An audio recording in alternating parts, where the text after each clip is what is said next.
So hi, my name is Csaba Bánáti, and thank you for coming here today. I know that yesterday was a bit rough, especially at the night, so I really appreciate it. Thank you for the guys at Autodesk for inviting me, and of course, huge thanks for the D2 guys, and last but not least, thanks for my girlfriend for her support.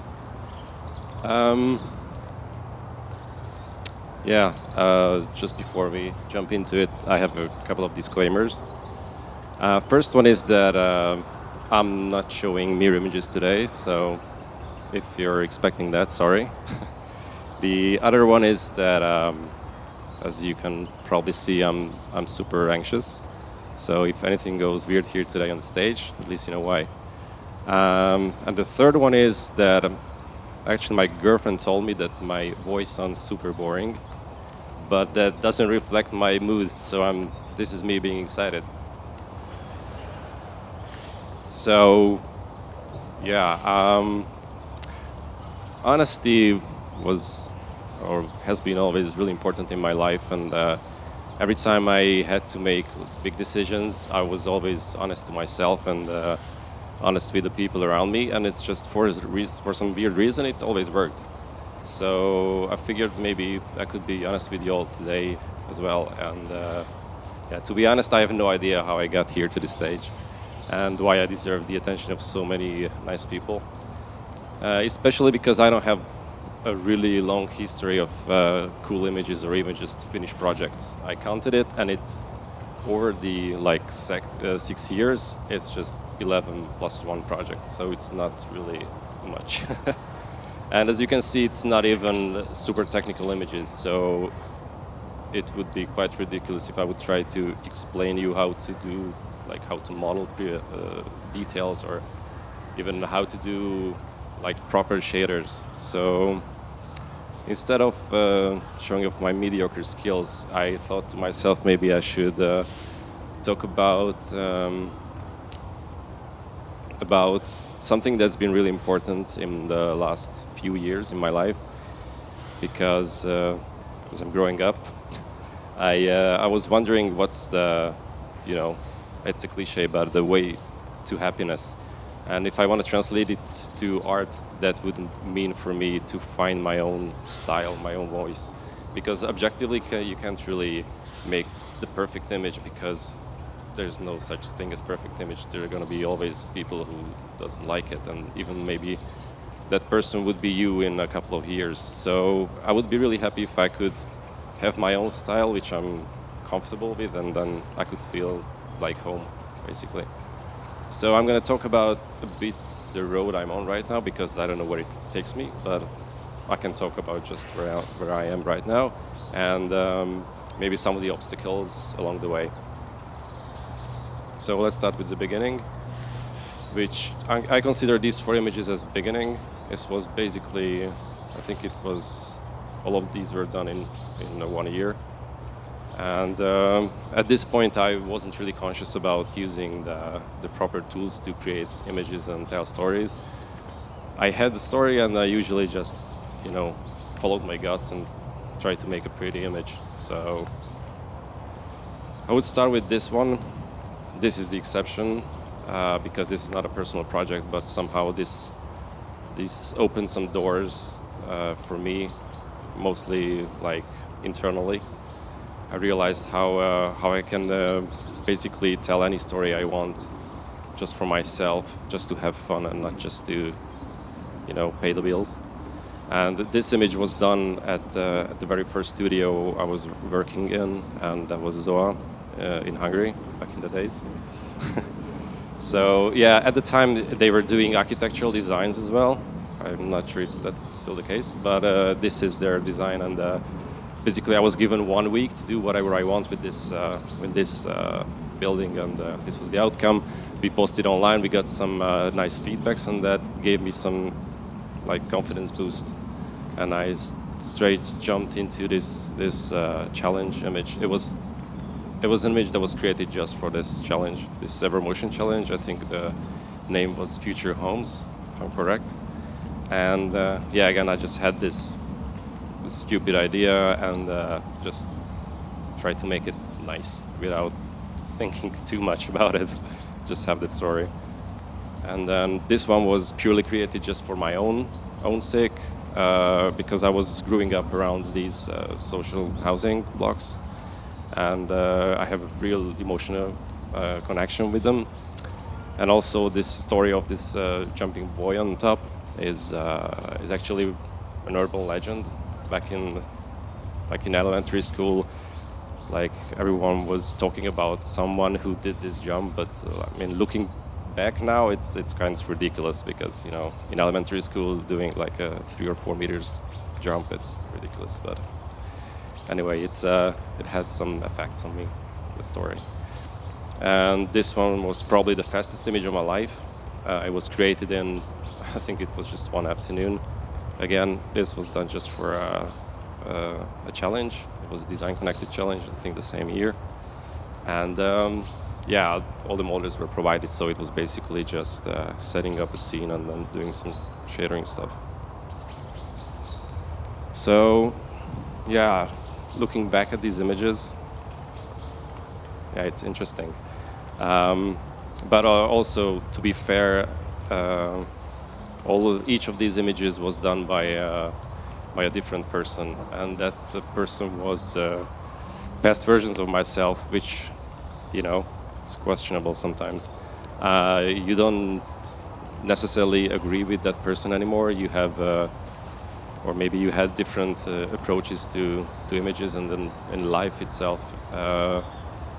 So yeah, I feel really stupid and weird showing all these images of me, but it's the exact same feeling when I'm showing you these images, because I can't really look at these images as pictures anymore. It's more like a representation of my past, and yeah. So actually, that's one of my aim in life, is to create one image that I can just purely appreciate because it's beauty, and then I can put it on my wall. I have to quickly add that I have one image on my wall, which is my image, but it's an exception, but also not an exception, because this was a milestone in my life, which I was very proud. And that was like this is my first MIR image that landed on their website. So it was actually a present from a good friend of mine. So yeah, looking at these images again,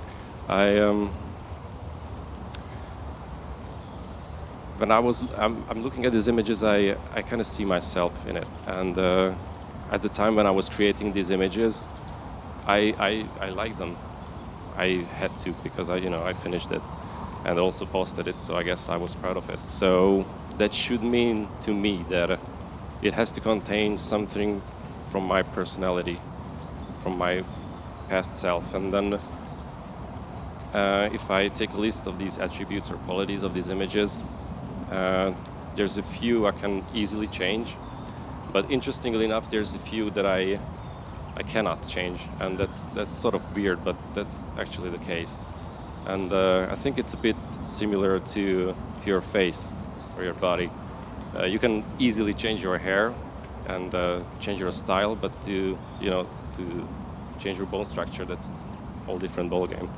And the outcome may vary. So, or if you want really drastic changes, you can just put a mask on and have fun. But there's I think one important thing about this whole changing yourself thing is that people will notice. And I'm not saying if it's good or bad, but it's important to realize that whatever you do, people will notice. Just obviously, as people will notice masks, they also notice plastic surgery. Even if it's really well done, they usually have a feeling that something's off or something strange on the face. And I think it's about people's extra sense to honesty, and I think people sense that honest approach on images as well, because those are representations of yourself. And if I again take a look at all my images, I figured maybe if I want to find my true self and my way of doing things, maybe I should be honest with myself and and see what are these qualities and which are the ones I would like to change and which are the ones which I cannot.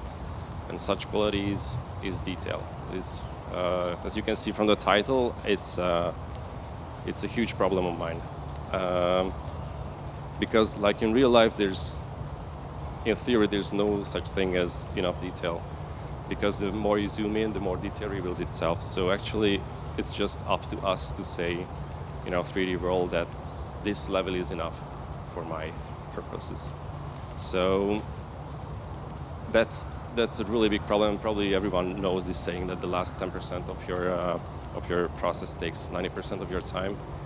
Or as this gentleman, Tom Cargill, said, that the first 90% of the code accounts for the first 90% of the development time. The remaining 10% of the code accounts for another 90% of the development time, which is painfully true in my case. So if I could just, simply cut the last 10%, which are usually just useless, invisible details, I could be at least twice as fast, or could have much more projects. So I was thinking that maybe something's wrong with me. I kept whipping myself real hard. How can I be so stupid? And I'm not saying that this is the solution, but this is sort of a conclusion that I think it has to do something with virtuosity itself, which is the quality of being extremely skilled at something. And for some reason, people are fascinated with virtuosity. Also, with virtuosity, people usually attach, if it's art, an extra aesthetic level to it. And the weirdest thing is that they also connect moral value to virtuosity. And I think it's the same reason we like to watch top 10 videos on YouTube, even like just to see the sweat on people, to see how they work for a specific skill. Even you're interested in looking at top 10 hardest Mario levels, even if you don't play Mario, because it has to be really exciting, some sort of representation of a skill. And for the same reason, I think some of the people feel cheated when they learn that someone used downloaded models. Or I heard it a couple of times that like they asking about details, and if it turns out that it's just photoshopped, and everyone's just like, okay. And I just quickly want to show these two examples. And on the right-hand side, in my opinion, it's a really beautiful and successful image because it does its job. It communicates with your feelings and with your persona. And you can't really tell if the guy who did the color palette, who designed the colors, you can't tell if he did it in like 2 seconds or 2 days, or maybe it's a result of learning for years and years. You can't see the sweat. You just see that it's easy and simple and nice. And on the left-hand side, you see the sweat. You can smell it. You can instantly tell that, okay, this is probably like a handful of people working real hard for days just to create all the details in model, and not to mention the shadering and etc. So I don't really have such emotional connection with the left-hand side image. So I think it's not as successful. I don't want to hurt anyone's feeling, but I have to admit that when I look at that image, I have appreciation to it, and that's what I mentioned before. This extra connection to virtuosity. This not just aesthetically it getting one shelf higher up, just because it's complex and I can see the sweat and the skill in it. I just quickly want to show some of my projects, like some zoom-ins. Not humble bragging, but rather showing how stupid I was at the time and how you should not do this. So, yes, with this project I spent almost equal time on the 3D stuff than finding the right stupid child drawing on the glass, which is of course ridiculous, and also to like design the water splash, paint splashes. With this one, again, it's I added some details. Okay, most of them are visible, but the funny thing is that behind those curtains, which you can see on the right hand side, I modeled the whole stupid room for I don't know. And then here again, I went crazy, nuts and bolts. Of course, no one can see it. I don't think it's even 1 pixel big. But at the time, I thought to myself, okay, it's gonna be fun, and it was. But then, I mean, I lost a lot of time, and not to mention that letter, which I didn't use at the end. So, money well spent and time. At this image, at least I wasn't so stupid as before because I was working on the visible parts. But again, went batshit crazy and then, 8, 10K textures for whatever reason. I just wanted to see it. I don't know. And then this example, of course, I sort of kit bashed the town in the foreground. But then, just to arrange it and put cars in and like physical lights inside buildings, and then at the end cover everything with tree canopies. That's not my wisest decision ever. All those details on the right hand side, you see that for some reason I thought to myself, I have to do everything in 3D. I think it comes from the same reason that I wanted to amaze myself. I don't know. So instead of doing a 10-second job in Photoshop, I spent a whole day working on the silhouettes of the mountain to make it look realistic in 3D. So yeah, and this last project was again like on the details on the bomb get lost in the post-production basically, and on the bottom you can see some details which at the end was obscured by the main statue. So don't be so stupid. Because the biggest problem with this habit is that pushing myself too hard to reach quality, I don't have quantity, and quantity is the real key to get quality. And to support my story, there's this other story in this book, Art and Fear, about a ceramics teacher who, on the first day of class, he divided his class into 2 groups, Group A and B, and he told them that Group A is going to be graded after just purely the quantity of ceramics they can do in the given time. And Group B will be graded after just one piece of perfect piece. So when the grading time came, an interesting fact emerged that actually all the quality pieces came from Group A, which were responsible to create quantity. And the reason is that they essentially practiced, because with every piece they made mistakes, but they learned those mistakes and how to correct them, while Group B was just sitting and over-theorizing things, not really creating or progressing anywhere. And I want to show this really fancy graph. Yeah, it was basically like all the dots, as you can see, these lines, all the dots represent one art piece. And the bigger circle around it represents the success of that given art piece. And that's basically, I mean, you can argue, but that's more or less objectively show how successful that image is, because that represents the auction price of that art piece. And as you can see, like all of these art pieces, actually just a handful that got really, really famous. So I guess what I'm saying is that you need quantity, because everyone has ups and downs and hits and misses. And then, of course, the more you create, the more chance you have to create something unique. And of course, I'm not comparing myself to big artists, but if I just take a look around and just see what's happening on the internet and seeing all these people who were like, who can just create immense amount of work, and not to mention all these guys who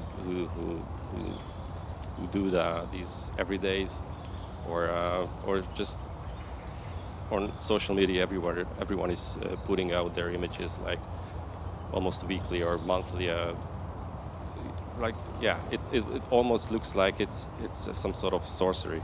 Like, I can't even comprehend how they can work so much and live their life. So yeah, it just made me wonder what's wrong with me. Why can't I be more prolific? Why can't I produce more projects? Because I already did just like this 11 plus 1.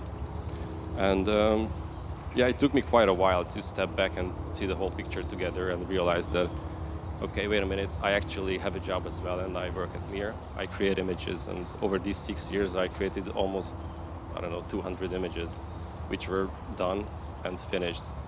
So that has to mean something, I guess. I mean, I think the important thing about it is that sometimes it's really important to step back and look everything together, look at the whole image, and not whipping yourself so hard, because even when you're not actually working but going out with friends or whatever, going for a trip, you passively work. You learn how light works, you know how physics works, and it's all in all, it's a useful experience.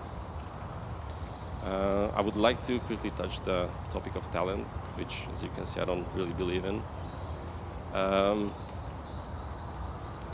I would like to talk a bit about Mozart, and actually about his father, because Mozart was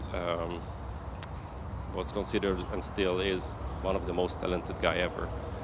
But it's interesting that if you do a bit of study about him, you realize that he had a father, Leopold, and he was fairly famous and successful in music composing at the time. And also he was a really good teacher. And his father, basically from day one, from the day of the birth, he exposed his kids to music all day long, every day. And he even came up with really interesting and fun games to make his kids interested in learning and enjoying music. So I don't think it's a coincidence. Maybe he was talented, but without hard work and consistent work, probably he wouldn't be anyone. And then it's a bit same, but also a bit different. Beethoven, and again, his father was also interested in raising a prodigy, basically, because he was like quite the opposite of Leopold Mozart, because he was not successful. He was really not bad, but mediocre singer, and his aim was to teach Beethoven, the young one, to be a nice musician and be the breadwinner for the family.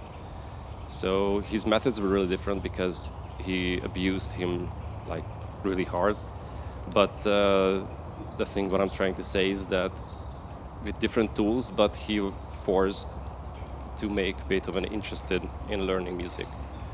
So at the end of the day, when you compare them, I'm not saying that abusing is good, but what I'm saying is just, I don't think it's a coincidence that both of these guys, who were considered one of the most talented guys ever, the only thing that's common in them is the hard and consistent work. So yeah, even if you do a bit of study on Beethoven, you'll find that in his letters he mentioned a lot of times how hard and painful it is to compose music.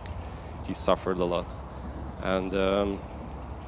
And also, if you take a look at their manuscripts, on the left-hand side, that's Mozart's. You can see how easily he could just compose.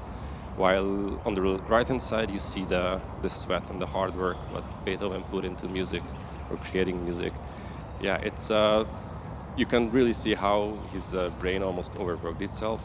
Yeah, but if you ask anyone who's a bit into music, he or she would tell you that probably between these two guys, Beethoven is Beethoven's music is better because it's more passionate. So I guess it's good news for everyone that there's no excuse for having talent or not, because it's just hard work at the end of the day.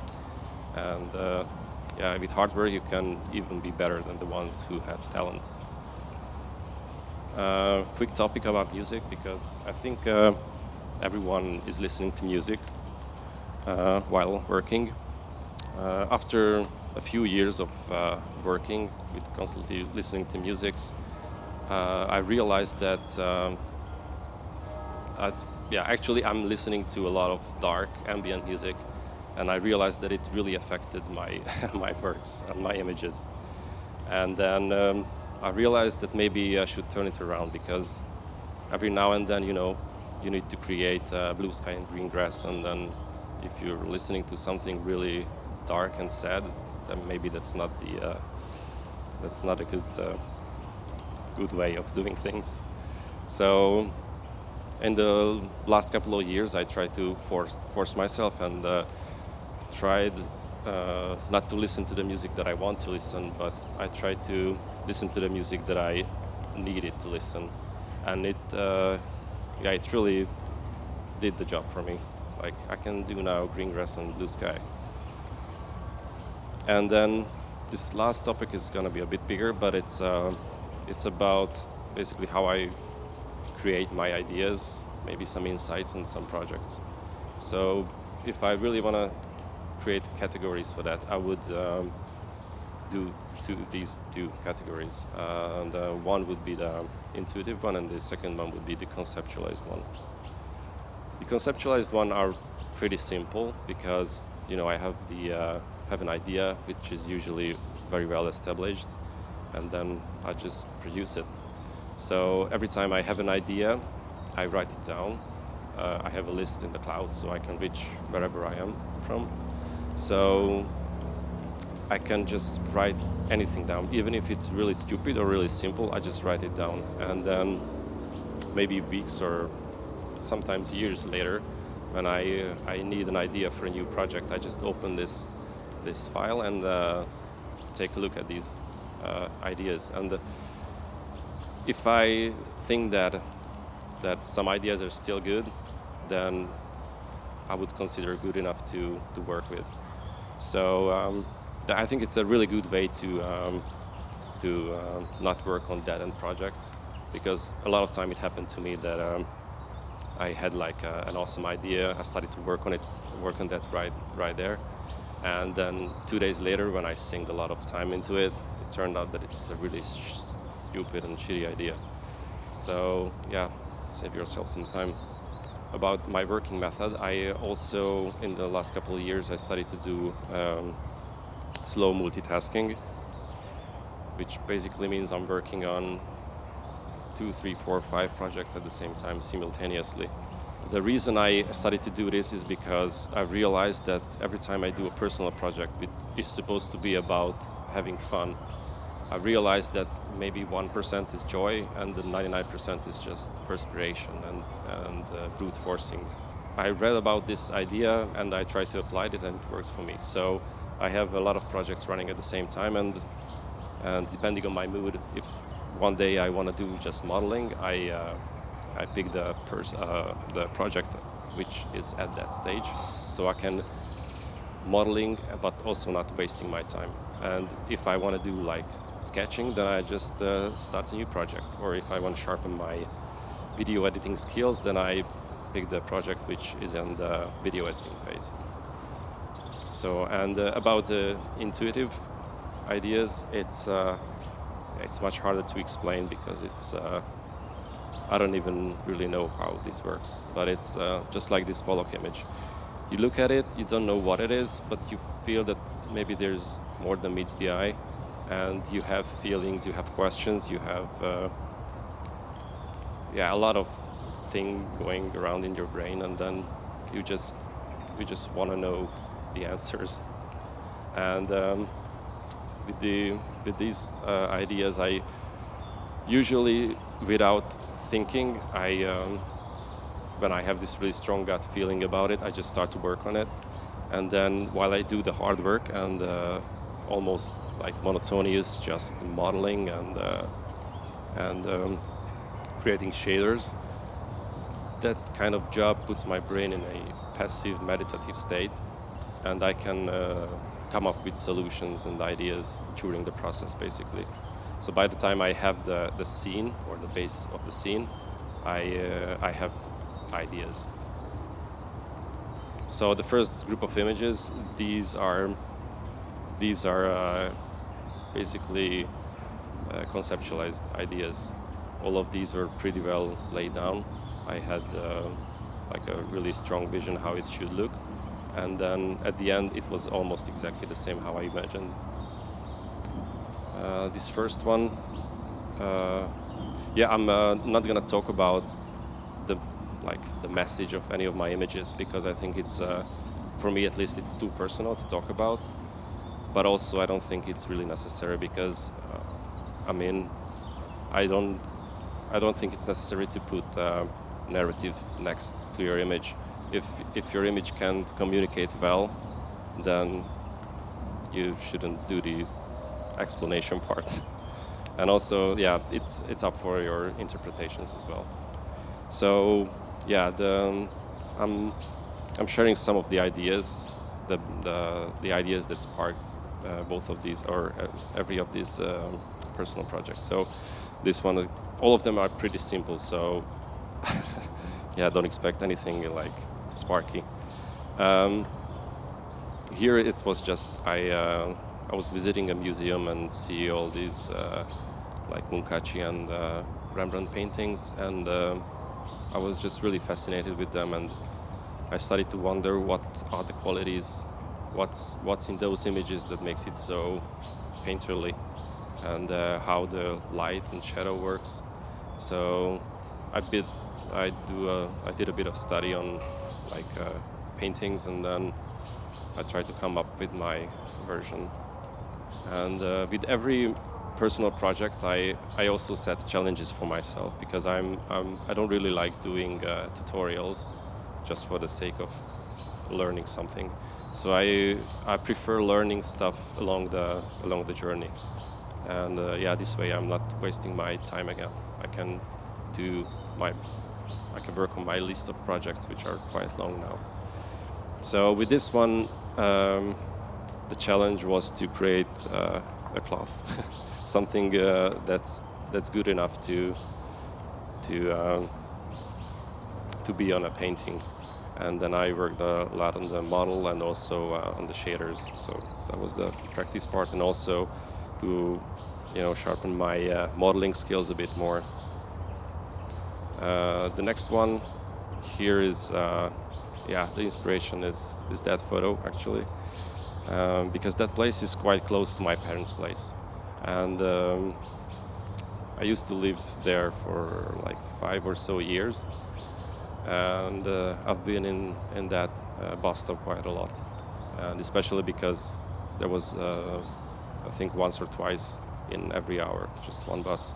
So sometimes I missed it. So it's one day when I was visiting my parents again, it just suddenly struck me again, and I had to take a photo, and I instantly felt that there's something there, and I have something to talk about. And then in a few days I came up with this idea, and then just created it. And this time again I wanted to step up my game on photorealism, but this time it was the emphasis was not on the models but more like on the shaders. And and then when I finished the still image, I realized that actually I have much more to say than I could just express with one still image. So I created I can't say it's an animation because it's so simple. It's more like a moving image or something a bit more than a still image, but not a full-blown animation. And I created this sort of prologue part, intro part, and the reason behind it was that I wanted to create a counterpart for the main image, which is abandoned and outskirts of the city, and lonely and cold. So, but at the same time, I didn't want to create anything like too specific. So I came up with this idea to almost create something dreamlike, where you can rely on a lot of your senses, but not particularly well on your eyes. So I came up with this idea. It's really simple. Just you, the viewer, is in a restaurant in Midtown, and then slowly going outside of the city to this bus stop. And that's actually a timeline on this image where you can see the blurry images, which I'm blending in between, and how I manipulated the colors to feel less and less warm. The next project is this Mirny project. The idea came from this post-Soviet town called Mirny, and they have this huge diamond mine there, I believe. That was the original inspiration, and then I just made it 10 times bigger, because why not? And I had a really strong vision. I wanted to create something like cinematic, but also something that has a short story, basically. So I came up with this idea, and our challenge here was to not just to create an animation, but also it was sort of technical, because since it was a one-man show, I tried to be really clever about working on different details, and I just wanted to create the illusion of complexity and try to get away as much as I can. And and also this was my first collaboration with a good friend of mine who did music for this. So thank you, Thorstein. And then these projects again, I think everything started with the top right image, which was that image was taken on a company trip. We went up to the mountains with all the guys, and then it was in the middle of nothing. There was no running water or whatsoever. We just had a shed, and we just basically drank a lot and draw and talk and stuff like that. And then on the way back, I had this idea to create something really like open landscape-ish. Again, I know it sounds a bit stupid, but I set some constraints for myself because I wanted to have a cinematic feeling to it. I wanted to have this fixed cinematic aspect ratio. I wanted to have it as open as possible, focusing on the landscape itself and not using these very foreground elements. Of course, I have some, but it's not like super close. And then, I finished the first project, and then when it was almost done, I realized that I actually have a similar project on my projects list. And because you would think that, these series of images are about exploitation, surprise, surprise. And this was not created because of MIR. It was a much older idea, actually. It was like 4 years ago. But I just couldn't find a way to visualize it. And when I was almost finished with the first one, I realized that maybe that could be that project. And I started to think about a series of images, and then the second part of the image, inspiration came from a family trip with friends, and that was in Hungary. We were next to this really big lake. And the third one was again Hungary. It's a typical rural Hungary, really non-epic, and I think that was like super interesting to me to do something like super flat and almost boring. And the challenge here was to actually create a series of images, and tell you a huge secret that it's going to be a 5-piece, but it's just, I don't know, it's just a 3 for now. maybe it's gonna be done in 10 years. I don't know. I have to wait for the inspiration. But yeah, it's not actually so hard to figure out what are those two are gonna be about and what the color scheme is gonna be. And then lastly, I would show you these two projects, which are created like on these intuitive ideas, which, yeah, it's gonna be now this time it's gonna be super simple. Here, the original idea was to create a rainforesty image with this really cold green color. That was my only idea, and I started to work on it. And then by the time I almost finished the forest, it's just suddenly I made a connection with my memories, and for some reason, probably because of the mist and mystery, I made a connection to X-Files, and then it brought up a lot of childhood memories, especially that episode. I think it's called Squeeze. It's about this almost like rubber-boned guy who could squeeze himself through walls. That was his special skill. I don't know. But it was so scary because we had a really similar hole here in our bathroom, and it was really scary to shower for quite a few months actually. So yeah, it was just a really stupid idea, and then I made the connection: X-Files, mystery, like conspiracy and government conspiracy, and yeah, and then that image emerged. And the last one is, again, I saw some images of this courtyard. I think it's a museum in the US, and it just suddenly hit something. I felt that there's a really strange feeling in me when I see all these courtyards, and I did some search on more courtyards, and then yeah, I had the same feeling, and I couldn't even explain it to myself, but it was something about, again, mystery, and then like a sense of I don't know, that like something terrible happened before, and I think it was just even scarier when the courtyard wasn't so obviously abandoned, when all the vegetation was very nicely manicured. So I went with the manicured version, and then also while working on this courtyard and trying to figure out my feelings, I made a connection to the Lost series, and especially this episode. It's called The Jughead.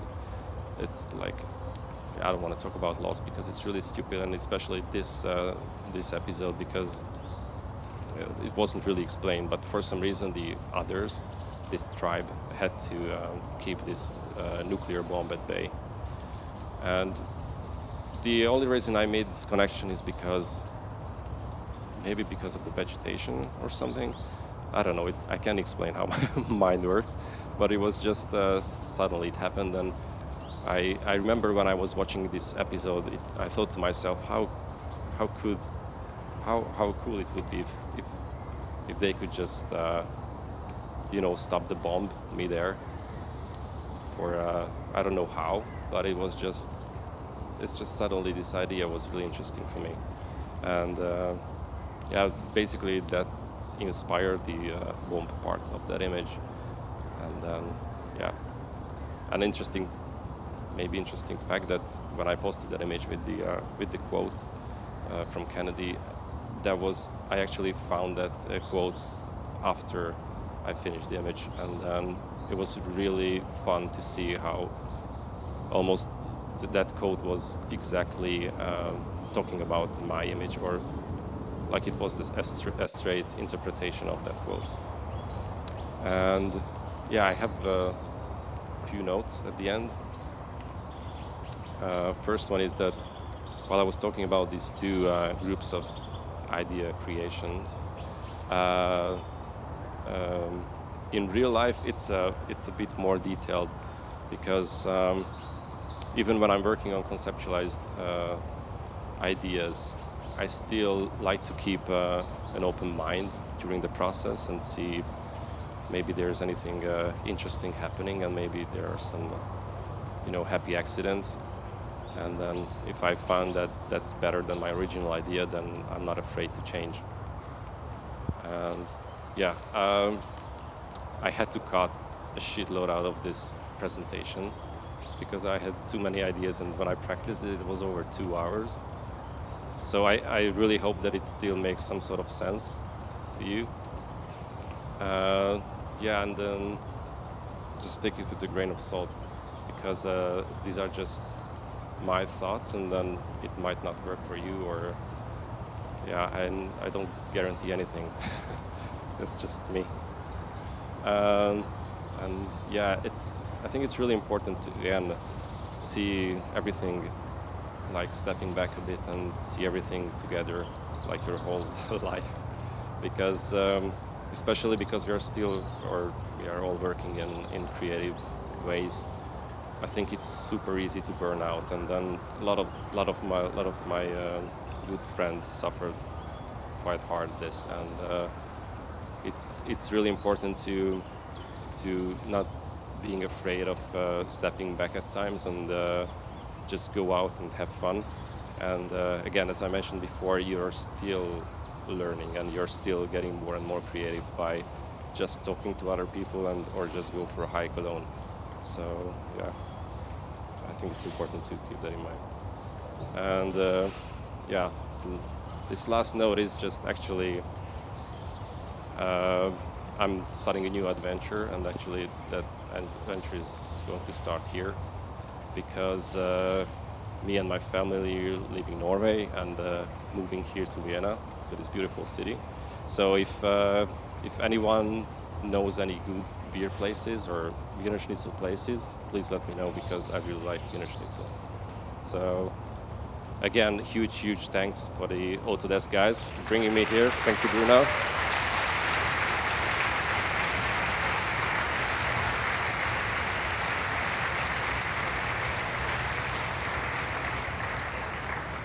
And thanks for the D2 guys, of course. And of course, you guys.